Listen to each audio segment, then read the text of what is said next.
जालन्यातील घनसावंगी ते अंबड या रस्त्या दरम्यान सध्या चिंचोली या ठिकाणी ट्रॅक्टर पलटी झालेला आहे आणि ह्या ट्रॅक्टर पलटी झाल्यामुळे अशा पद्धतीची मोठ्या प्रमाणात ट्रॅफिक या ठिकाणी झाल्याचं आपल्याला पाहायला मिळतंय।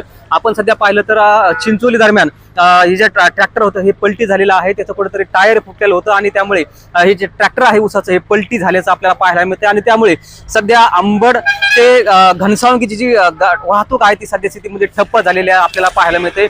मोठ्या प्रमाणात जे वाहतूकदार आहेत ते या ठिकाणी आपल्याला मागील 1 ते 2 तासापासून या ठिकाणी असल्याचं पाहायला मिळतंय। वाहतूक कुठेतरी सुरळीत व्हावीत यासाठी सर्वसामान्य जे लोक आहेत ते सध्या स्थितीमध्ये प्रयत्न करताना आपल्याला पाहायला मिळत आहे आणि याच दरम्यान सध्या आपण पाहू शकतो की ते पलटी ट्रॅक्टर झालेला आहे आणि त्यामुळे कुठेतरी या ठिकाणी अशा पद्धतीची वाहतूक आहे ती सध्या ठप्प झालेलं पाहायला मिळते। मागील 2 तासापासून या ठिकाणी वाहतूक ठप्प झाल्याचं आपल्याला खरं तर पाहायला मिळते।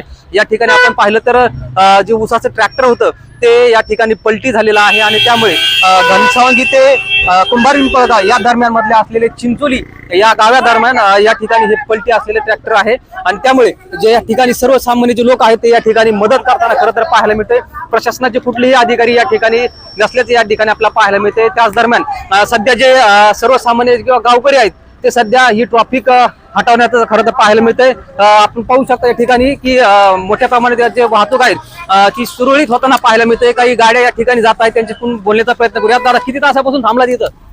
अर्धा तास झालं। बरं काय नेमकं काय सांगाल, घटना काय होती? काय सांगाल आता, ते थोडं झाटकून थोडंच कोणी केलंय झालंय ते।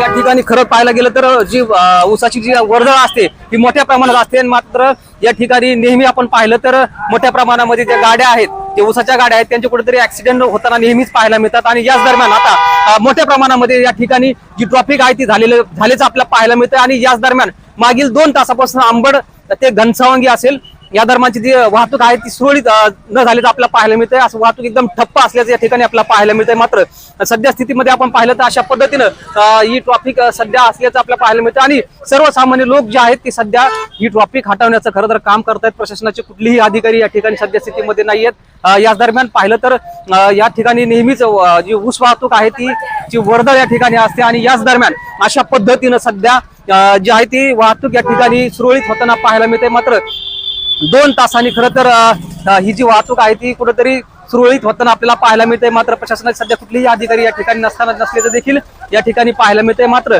नेहमीच या रस्त्यावर अशा पद्धतीची जी ऊस वाहतूक होत असते त्याच्या माध्यमातून अशा पद्धतीचे ऍक्सिडेंट होताना आपल्याला नेहमीच पाहायला मिळतात। मात्र आता जी प्रशासनाची जे टीम आहे या ठिकाणी अद्यापपर्यंत दाखल नाहीये आणि अशा पद्धतीने सध्या ही वाहतूक आहे ती सध्या सुरळीत होताना खरं तर पाहायला मिळत आहे। अजय गाडे, LS मराठी, घनसावंगी, जालना।